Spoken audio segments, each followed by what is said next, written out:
Dream hero. আমি কোনো নাটকের হিরো না, আমি হলাম সিনেমার হিরো।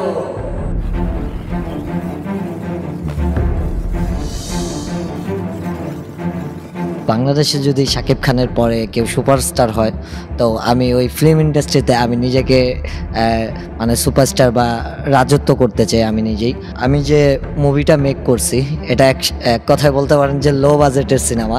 আমি 100% গ্যারান্টি দিয়ে বলবো যে বাংলাদেশে মনে করেন টপ যে ডিরেক্টর মেহেদী হাসান হৃদয় ভাইয়া বলেন, তারপর রায়হান রাফি বলেন, এমডি ইকবাল আছে, মানে আদার্স যে ডিরেক্টর আছে, আমি যে সিনেমাটা মেক করছি লো বাজেটে, ওপেন চ্যালেঞ্জ দিয়ে বলতেছে তারা আমার মতো এত কম বাজেটে এরকম প্রফেশনাল কাজ করে দেখাতে পারবে না। এটা পুরো ওপেন বাংলাদেশ চ্যালেঞ্জ।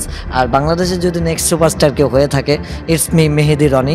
আমি হব বাংলাদেশের next superstar and Dhallywood king. তো এটা পুরো ফাটাই দিছে পুরো একদম, মানে শেষে যে আমি স্পয়লার দিতে চাই না, বাট লাইক রিসেন্টলি একটা মুভির পার্টটা এখানে ঢুকানো হয়েছে। সো লাইক মুভিটা স্ট্রিম দিয়ে you should watch it. I would really you should watch it. আমার ফিল্মে আমি নতুন না, সে পুরাতন, সে অনেক কয়টা নাটক করেছে। তার নাম হচ্ছে মেঘলা। আর আমার ফিল্মে যে নাম হিসেবে কাজ করেছে ওইটাতে ছিল নীলা নাম, এমনি অরিজিনাল নাম হচ্ছে তার মেঘলা। তাণ্ডব, হ্যাঁ এটা দেখবো। ওটাতে তো সাকিব খানের লুক তো চিনাই যাচ্ছে না, মনে হচ্ছিল যে আমার কাছে সালমান খানের মতো লাগতেছিল।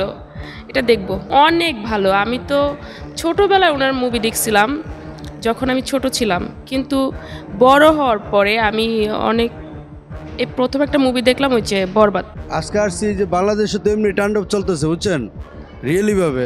তো ছবিও যত তাণ্ডব বাড়িতে দেখতে এলাম। আমি তো আসলে দেখি নাই আগে, দেখি কিরকম তাণ্ডব চালাইতেছে। হ্যাঁ, তাণ্ডব চলবে আর সেকেন্ড পার্ট আরও চলবে। তাণ্ডব মানে তাণ্ডব শুরুই হইলো মাত্র। তাণ্ডবের যা করছে স্টোরিটা জাস্ট বিল্ড আপ হয়েছে, অ্যাকশন হবে একদম লাস্টে। মানে সেকেন্ড পার্ট 2 আসতেছে, 2তে অ্যাকশন হবে।